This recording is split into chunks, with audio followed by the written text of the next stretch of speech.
Hi, I'm Senator Kevin de León, and you're watching Golden Eagle Television.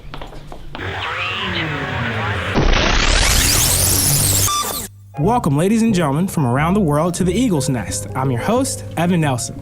On today's show, we have a very special discussion on education. And as always, you can join the conversation on our Facebook page at www.facebook.com/GER Eagle's Nest. Thank you for tuning in, and we'd love to hear your thoughts on the subject. Today, I'm joined by an incredible group of individuals. Let's just go around the room and introduce yourselves. What is your names and what do you do? I'm Bill Covino. I'm the president of Cal State LA. My name is Kevin de León. I'm the senator for this district for Cal State Los Angeles, the district number 24, and I am the president of the Senate in the state of California. Wonderful, thank you. My name is Sasha Perez, and I am the ASI Vice President for External Affairs and Advancement. Hi, I'm Angeline. I'm a UT staff reporter and a host for Golden Eagle Radio. Well, wonderful. Thank you all for coming into the show today. I'd like to give a very special thanks to our club advisor, Tony Cox, to our station president, Sophia Biggs. Shout out to the world's greatest engineer, Andres, and to our producers, Eric Garcia and Marcus Dante. Thank you all for your support, and thank you, Jane McKeever and Anna Corella. So let's just jump into it, you guys. I have a question. Why is higher education important? It just seems that there's a lot of students that believe in the American dream, that you go to college to better your lives. However, there seems to be this growing debt amongst the students. So I wanted to throw it to you guys. Why do you think education is important? Well, first of all, I want to thank you very much, Evan and Dr. Covino, for this amazing opportunity to be on with the Golden Eagles on campus and to have a few moments to share with the students of Cal State Los Angeles. Education and higher education is one of the greatest equalizers we have in a society that continues to be stratified based on ethnicity, your zip code, your country of origin, your legal status. And access to higher education, allows, individuals who have been marginalized historically and socioeconomically and politically an opportunity to achieve the California dream, Absolutely. To achieve the American dream, irrespective, again, of who you are and where you come from. And why the Cal State University system is so critical for California is because it is the workhorse for the state of California. We're the 7th largest economy in the entire world. Incredible. And if we're in fact going to sustain our position and in fact improve on it, we have to make sure that we give every single student an opportunity to succeed in higher education, give them accessibility, provide them affordability, provide them incentives to graduate. It is absolutely critical for the economy of the state of California, especially with the changing demographics in California. We have to get students of color enrolled, so we need accessibility. Once they're in the system, we need affordability, and once they're in the system again with affordability, we need to make sure that they graduate on time. Absolutely. President Covino, what do you think, why is higher education important for our society? Business Insider reported that college has jumped to 400% within the last 30 years. So with that such high tuition stakes, but such a key to getting a better job.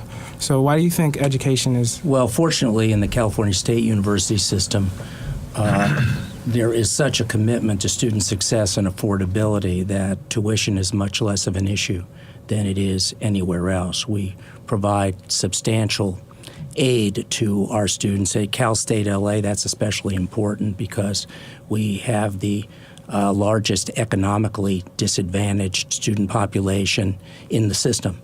And at the same time, we have the most determined and brightest and most engaged student population that I've ever seen.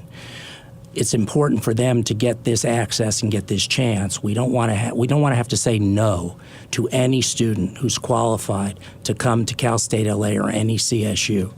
And we also want them to have the opportunity to become future leaders. What higher education does, higher education creates leaders, right? It's a step into leadership. It's a step into having a voice and having an impact. So Senator de León is one of the greatest champions for higher education.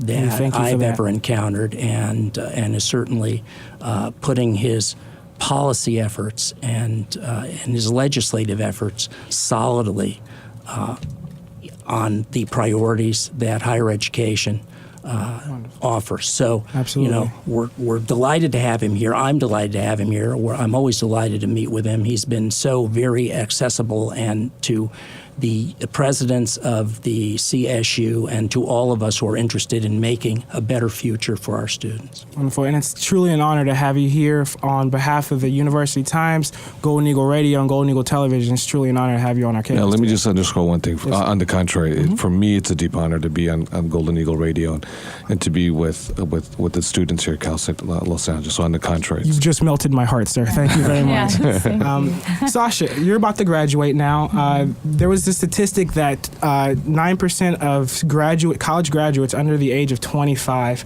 are unemployed. Does that worry you? What does college mean to you, basically? Yeah. So, college has definitely, absolutely changed my life. It's offered me a lot of great opportunities. My opportunities to be able to intern here on this campus, to work within the president's office, which has really been wonderful, right? And to organize, events like this and really get involved. I think community engagement's really big here at Cal State LA. And I think for me, that's really helped me out. And I think that's also going to help me in the future with securing a job, because I've had the opportunity to engage with so many members of my community. I think right now you're seeing a really big shift in higher education where it's not just about the learning you're doing in the classroom, but it's now becoming more about what you're doing outside of the classroom. And so I think that President Covino's done a really good job of making sure we're integrating that into our education, our curriculum here at Cal State LA, and I think that that's going to help our students be really successful when we go out into the workforce here in Los Angeles. Absolutely, because it's a really tough workforce out here in LA. Yes. Angeline, what do you think? Yeah, no, I couldn't agree more. Growing up in my family, it's always been, go to school, go to school. And I couldn't agree more. Like, it's more than just going to class these days. It's more about achieving more and taking internships, doing work outside of the Cal State system. But I feel that, especially my department, the TVF department, they've been so supportive, and the community here at Cal State LA has always been a great driving force in helping students achieve their goals. So I totally agree with whatever Sasha has said. Absolutely. My grandma once told me that education is the key to the future. So, grandson, you're going to have to go get your education. And I tend to believe her. So with that being said, I'm going to just throw my cards on the table. What do we have to do to get free education? well, one thing is that we have a bill before us in the California legislature, and it's Senate Bill 15, and it's joint authored by Senator Marty Block, who used to be a professor at San Jose State University down in San Diego, and I and a bunch of other state senators. What it will do is, if we're successful, it will provide more enrollment slots. So kids who can't get into the system will be able to do so because we'll provide 10,000 more slots for the Cal State University system. What we'll also do through this bill, SB 15, is we'll create something called a GIG, G-I-G, which is the Graduate Incentive Program or Graduation Incentive Program. Because what's never factored into the total cost of education, because folks just believe it's tuition. You got to pay for books. You got to pay for your rent. You got to pay for your food. You got to pay for your transportation, whether it's the bus pass, the metro pass, or whether it's gas for your car. And that's why many non-traditional students, single mothers with kids, or students from working class families, students from English language learner background, students who've never gone to college in their entire lives, anyone in their family, from low-income communities, whether it's South LA, MacArthur Park, Pico Union, Boyle Heights, East LA, Pacoima. These students struggle the most once they're in the system. Mm-hmm. And it takes them much more longer to graduate. They have to hold a job or 2 or 3. And that's why with the GIG, we're trying to incentivize students to take 15 units, because if you take 15 units, obviously you graduate in 4 years. When you graduate in 4 years, you enter the workforce and you start earning. Yes, and then what you do too is you open up the slot on the front end, so someone else coming in from high school or a community college has a slot that's open to them. So we want to give you money to pay for your food, so you can eat. so you can take your classes, so you can buy your books, so you can get in the bus and drive or drive your car.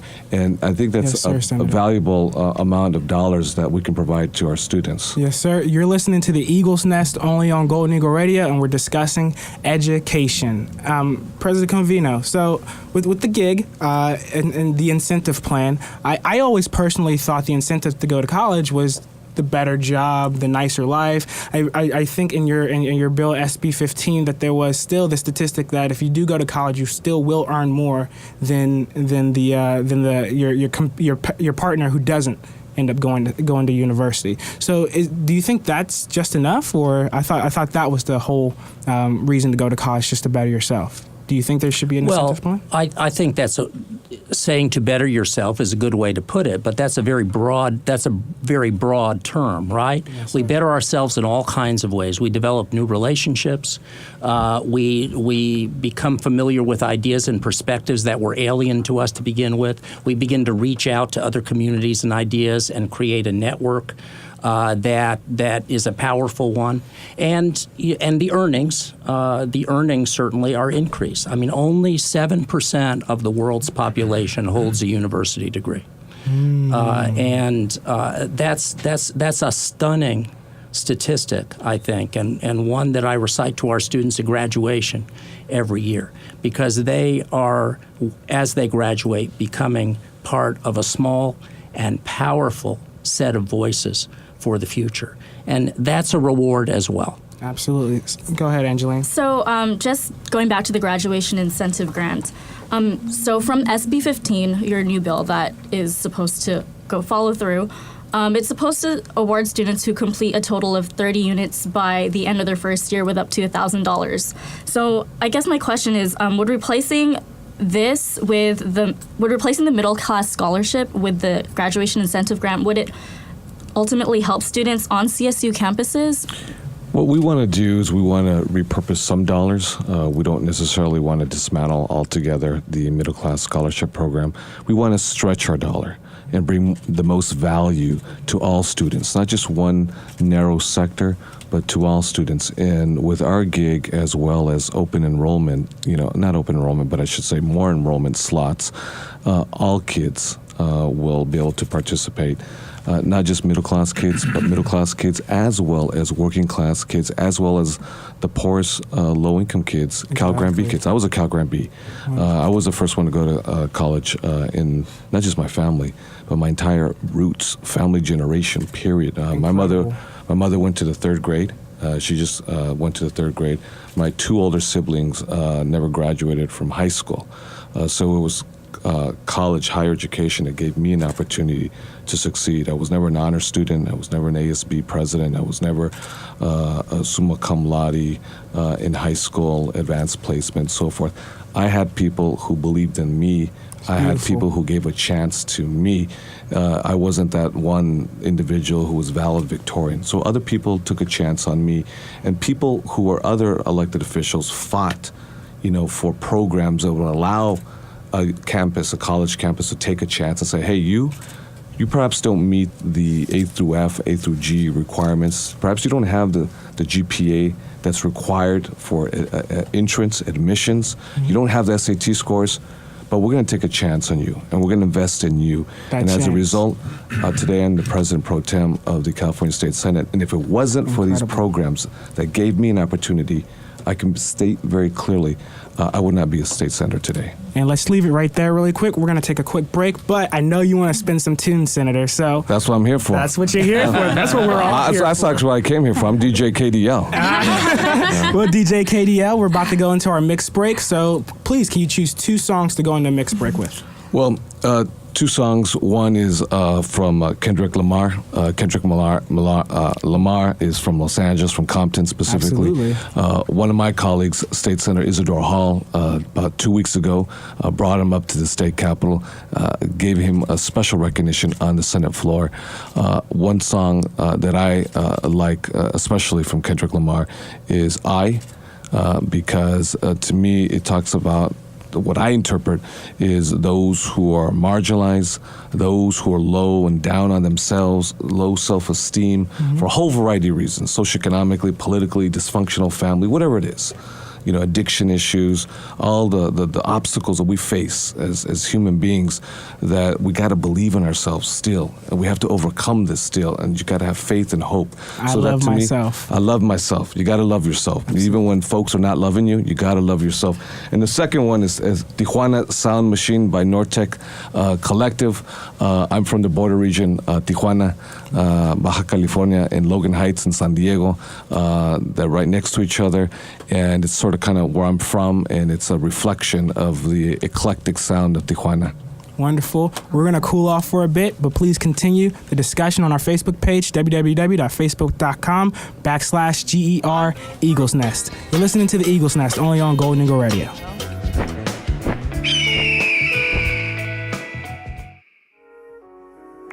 Welcome back to the Eagles Nest. I'm your host, Evan Nelson, and today we're discussing education. DJ KDL, can you please tell us the two songs that you just played again? The two songs was I Love Myself, I by Kendrick Lamar, and Tijuana Sound Machine by Nortec Collective. Wonderful, wonderful songs that you can groove to. DJ KDL, Senator, please, when you were creating and crafting SB 15, what did you think was going to be the overall effect on college students in California and perhaps around the world? Well, I like to think into the future and work backwards. And right now, California is an amazing state. We're the most diverse state on planet Earth, number one. Number two, this is economically the strongest state in the country, and we are the 7th largest economy in the world. Let me put this in context. Please. Number one, largest GDP in the world is the United States of America. 2 is China, 3 is Japan, 4 is France, 5 is Germany, 6 is the United Kingdom, and at number 7 is the great state of California. Brazil is 8, Russia's 9, and Italy is 10. So that puts you in context why higher education is so critical. We're the 7th largest economy in the world. We have to have an educated workforce. We have to make sure that all students, irrespective of who they are and where they come from, irrespective of their zip codes, have accessibility and affordability to higher education. If we do not do that, then we will create an educational apartheid system that only allows certain individuals who have access to the best high schools, who have access to the best programs, whether it's Kaplan or Princeton, for SAT scores, for preparation, what have you, et cetera, getting access to the best public universities and private independent universities. Because what's at stake now is our economy. And that's why I think SB 15 provides affordability, accessibility, and the incentive to graduate on time. Every single student, again, irrespective of who they are and where they come from, should have access and affordability to higher education in California. Yes, Angeline, go ahead. So if you say that if SB 15 is supposed to help help students graduate on time, do you think, President Covino, that the SB 15 is the answer to help students graduate on time at Cal State LA?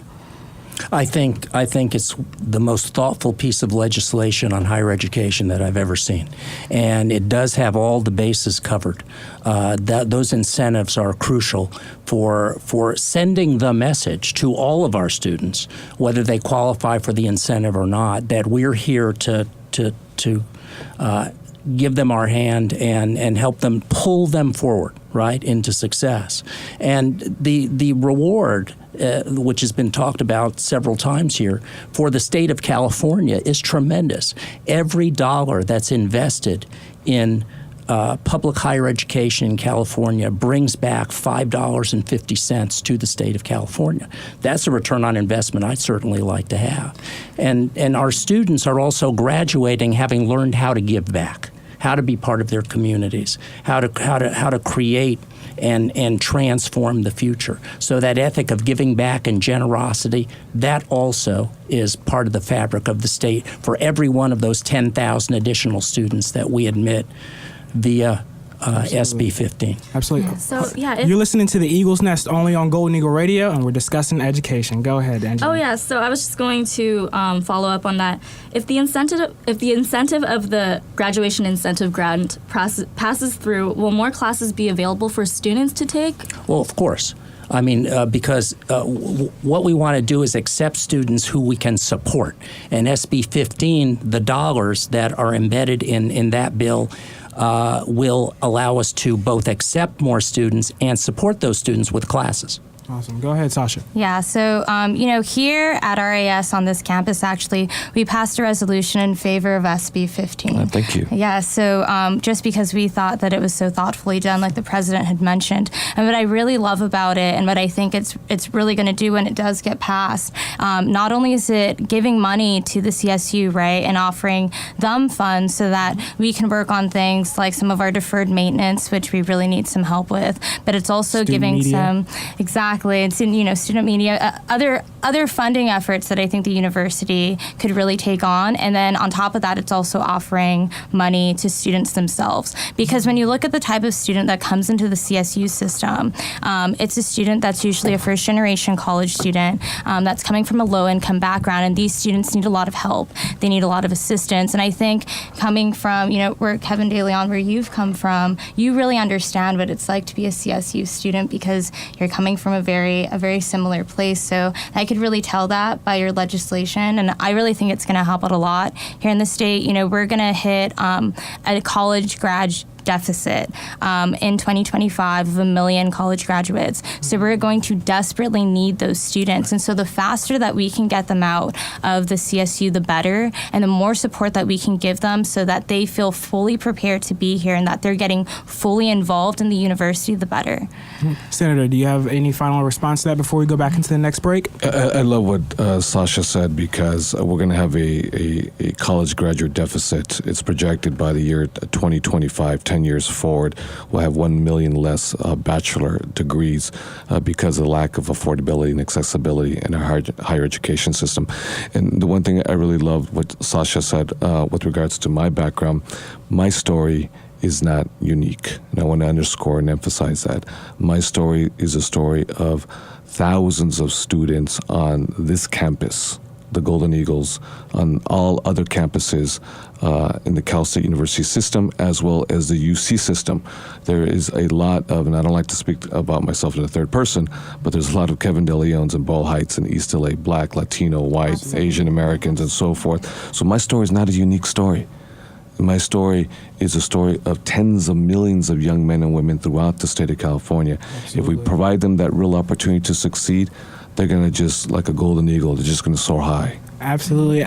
I'm from Washington, D.C., and I journeyed out here in search of a better life and a better education. So again, down deep in my heart, I thank you for trying to make this a better place for education. I used to live in 1812 19th Street Northwest. That's what I'm talking DuPont about. Circle. DC's in the building right now. All right, DJ KDL, can you take us back to the mix break with 2 more songs? All right, you know what? I'm going to go out of the mix right now, if that's okay. Okay. All right, so I'm going to go to Busy Earning by Jungle. All right. All right, so we got to get busy because we got to go out there and we got to start earning. That's what I'm saying. So Busy Earning by Jungle. And I'm going to go to First of the Gang to Die by Morrissey.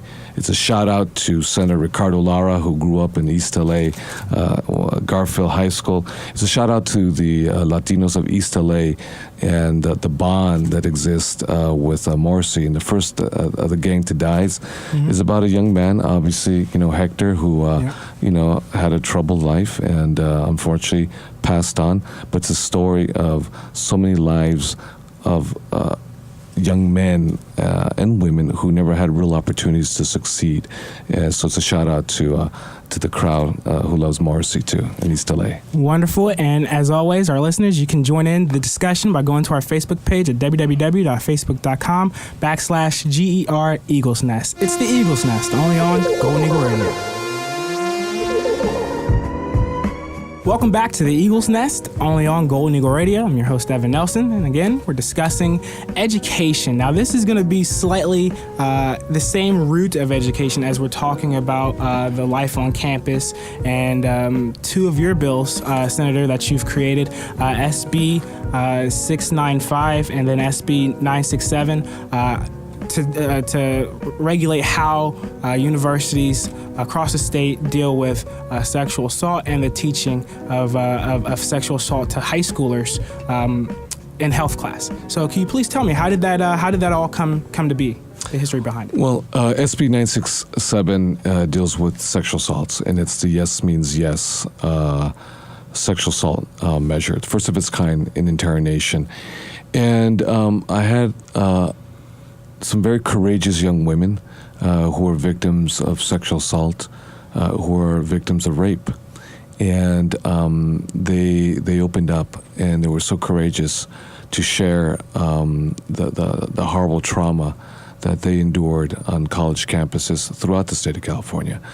And we realized, through other statistics that at least 1 out of 5 young women are sexually assaulted on a college campus. And probably is a number that is underreported, and services weren't being provided to these victims, psychotraumatic services, so they could heal both physically as well as psychologically, mentally. The perpetrator or the alleged perpetrator was never brought to justice through the administration or through other legal channels. And, they share their story. And right now, last year, we had everyone knows no means no. But obviously, it's very difficult to say no when you're inebriated. If someone put, quote unquote, a Molly into your drink and you can't fend someone off. So we changed the legal paradigm to an affirmative consent, which yes means yes, which means that, I don't intervene in anyone's personal business. Adults are adults, young adults are young adults. Whatever happens, happens. But if it's a mutual consent between two individuals, then fine. But if it's not mutual consent and it was against your will, then that's a sexual assault or a rape. So it was successful, controversial, no doubt about it, But I think this is something that needs to be done on our college campuses. Senator, I was raised by my grandma, my mom, and my sister. And so from that, this is wonderful that you're even bringing this up. Because I just hear all the time about how young ladies are assaulted, and it's sickening. So I'm glad someone's doing about it. A politician's doing something about it. Go ahead. Yeah, so Angeline. 695 will require high school students to take a sexual harassment curriculum when they are in high school to create this consent culture on campuses. Now, 967 is the yes means yes, affirmative consent. So that's law right now for the state of California. So first of its kind in the nation. Now, 695 is a different proposal. It's not law. It's moving through the legislative process, through the debates of the various committees right now. So what it does, it takes this sexual assault curriculum, if you will, to a different level. It takes it to the high school level now, because I don't believe that folks, young men in particular, get to a college level campus and all of a sudden, engage in activities that are unhealthy. The mindset, the psychology, the culture behind this starts way before they get to a college campus. Because we have a lot of misogyny. Obviously, we've seen it in videos and music videos. We see society, the way they have sexualized young women, the way they have sexualized young girls. We see it in our TV commercials. It's been normalized, this type of behavior. When men casually call out a young woman the B word, even if it's in play, even if it's in jest, it's been so normalized within our society, we don't even think twice about it. And when I talk with young men, I said, you just called your friend, your female peer, a female dog, even though you don't put two and two together, because it's become so normalized within our psychology. And so I think it's important that we show young men how to be young men, how to be responsible, how to defend also to their peers. And not to say that men have to defend women and women can't defend themselves. But the vast majority of the perpetrators of these types of sexual assaults are actually men towards young women. And the misogyny that's so embedded within our society today and pop culture is quite incredible, and it's quite pervasive, and it's very powerful, the reach into young men's minds. So we're trying to recalibrate and say, hey, women are not female dogs. Women are to be respected. They're your equal. They're your peers, and that's why we want to dig deeper into high school and change that culture. Absolutely, and turn men into, because I think I'm a feminist, a male feminist. So thank you for transforming the young male mind. Go ahead, Angeline. Yeah, how can a consent culture be implemented on college campuses? How can that start now? Well, consent culture is different, obviously. Culture is a little more challenging than actually policies, administrative procedures in laws. Culture is always the big challenging thing, but I think young men on college campuses need to stand up, and show the example at rallies, at debates, at dialogues, and sit-ins or whatever it is, and have these conversations, because I do believe that when men stand up and take responsibility and say to other men, hey man, this is not cool. You can't do this, You cannot do this. You are physically assaulting or psychologically demeaning this other individual, which leads to this party scene that, we're going to get, inebriated. We're just going to get drunk. And whatever happens, happens. And what happens with young women is that when they realize they've been sexually assaulted, they don't want to tell anyone because they're embarrassed, they're ashamed. And, they live with that psychological trauma. And sometimes they go into a depression, and sometimes they isolate themselves, and sometimes, oftentimes, they drop out of school altogether. So changing and breaking that old culture is absolutely critical. Changing but the culture, men have to play a key vital role to this. Wonderful. Sasha, your thoughts on this? Yeah, so, it's funny that you mentioned culture, Angeline, because I feel like a culture is already starting to occur and things are already starting to change. And I think you even see that, in the implementation of SB 967, right? So it's the conversation started in politics. Now that this policy change has happened, now that it's being implemented on all university campuses, it caused this effect to really get everyone to start talking about it. And then you also have the It's On Us campaign that came from the White House. And so you have a lot of conversations going on about what we can do to kind of better inform our students. And, as a survivor myself, I'm personally really excited to see something being done about this. I'm very excited, too, to see how this can help out high schools and get our students informed. During my junior year, when I was in high school, we took away our sexual education class, which taught about sexual assault, it talked about rape and substance abuse. And they cut that from the curriculum after we were hit with cuts. And so students tried to organize to create a club to try to better inform students and to start a campaign. It wasn't nearly as effective, though, as research, right, as statistics, as having an actual curriculum. So I'm really hoping with SB 695 we can really get things going. Absolutely. President Covino, so what do you think can be done on our campus to make sure that we can change the culture here? Well, I'm very pleased to say that Cal State LA is one of the safest college campuses anywhere. Thank you for that. I think that, well, thank you for that. And I think the culture here is already well established, but we're making great strides in improving that. We need to continue to maintain an atmosphere of zero tolerance and mutual respect. And to that end, we have embedded education about sexual assault and all the complexities surrounding it into our student orientation. So every new student who comes to Cal State LA will get a very engaging and very thorough introduction to the principles that we live by here.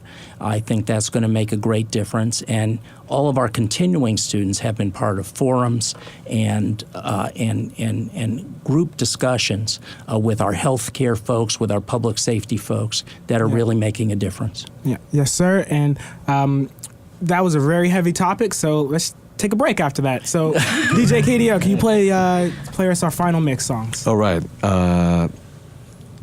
Can I go wherever with you your want. permission? All right. So I'll make sure. So these are my songs here. Que Onda Güero by Beck. Beck is from Silver Lake, so he's from my district. He just won a Grammy, too. Yeah, he just won a Grammy, so he's from our district, Northeast LA. De Música Ligera from Soda Stereo. that is Charlie Alberti. Charlie Alberti is the drummer. This is Soda Stereo. They were no longer together, but they were like the Rolling Stones of Latin America, rock en español, that they really started it. And he and I are good friends. We just met recently in Lima, Peru in December.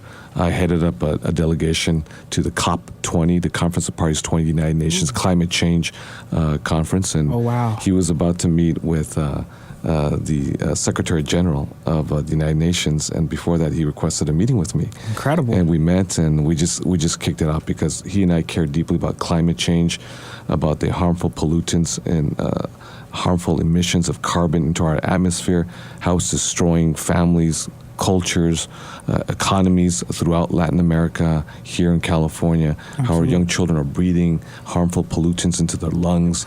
Eminence Front by The Who. Eminence Front, I just like that jam. It's just a jam. It's just a jam. I Absolutely. Like that. And then one last one I would say is Los Tigres del Norte, Contrabando y Traición. I kind of grew up on this music when I grew up as a young child, and always a big fan of Los Tigres del Norte, the storytellers of, just the hard life, what's going on with immigration, with the drug cartels, with border life, and Los Tigres del Norte, Contrabando y Traición. Phenomenal. So let's take this quick break, and we'll be back with more of the Eagle's Nest, only on Golden Eagle Radio. Hi, it's Izzy Gonzalez from the University Times, and you're listening to Golden Eagle Radio.